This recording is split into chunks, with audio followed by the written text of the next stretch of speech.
Welcome to চিনি sweetness. আমি হচ্ছি চিনি। আজকে আমি চলে এলাম আর একটা নতুন ভিডিও নিয়ে।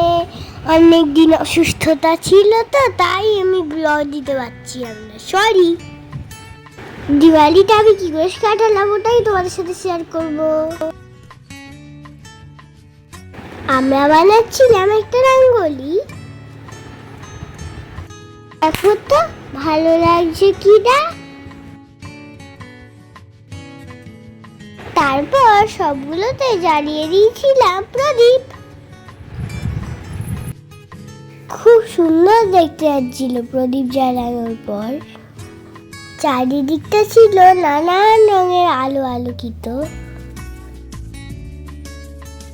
তারপর পাপা এনেছিল দিওয়ালি উপলক্ষে মিষ্টি।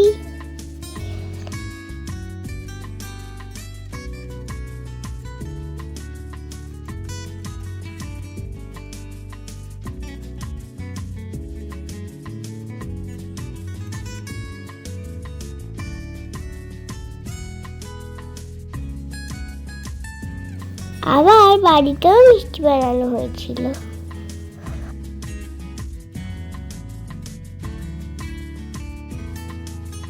মাম্মা করছিল ওদিকে রান্না, আর অত আওয়াজে আমার হয়ে যাচ্ছিল কান ঝালাপালা। তাই জন্য আমি ঘরে গিয়েছি, ঘরে জানলা দরজা বন্ধ করেছি।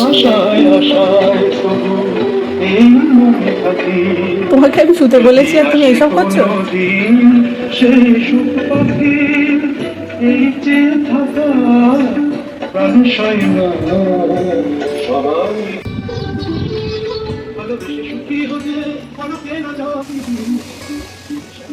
বাজির আওয়াজে ঘর থেকে বেরোতে ইচ্ছা ছিল না। তারপর এলো কাকাই।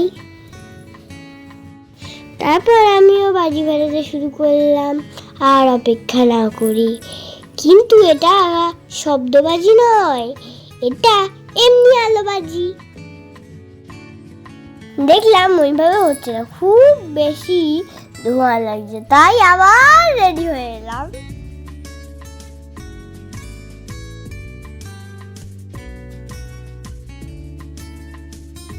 তারপর দেখো আমাদের ছাড়া প্রথম মানুষটা আমাদের কেমন পাগল বানিয়ে দিয়েছিল। একটা জ্বলতে চাইছিল না, আরেকটা হচ্ছে একটু উঁচু করে ছেড়ে দেওয়ার পর ধপাস করে আবার মাটিতে পড়ে গেছিল।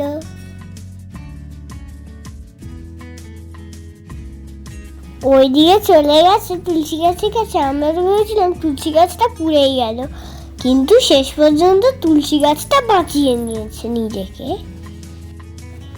এইভাবে হেলতে দুলতে ধাক্কা খেতে খেতে উড়ে গেল আকাশে।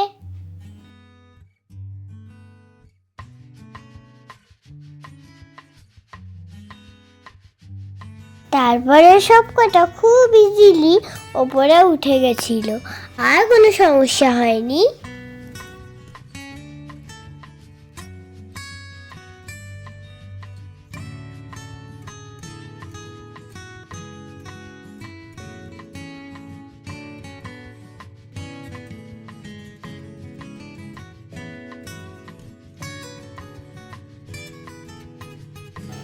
তারপর চলে এলাম ডিনার করতে।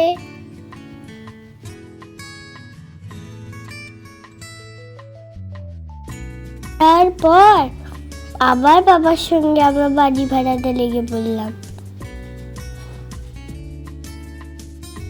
তাহলে এই পর্যন্তই থাক, আমি ওদের বাজি ফাটানো দেখি। আশা করি তোমরাও খুব আনন্দ করেছো এই দিনটা, আর আমার সবাই বলবে কিন্তু কে কত মজা করেছো।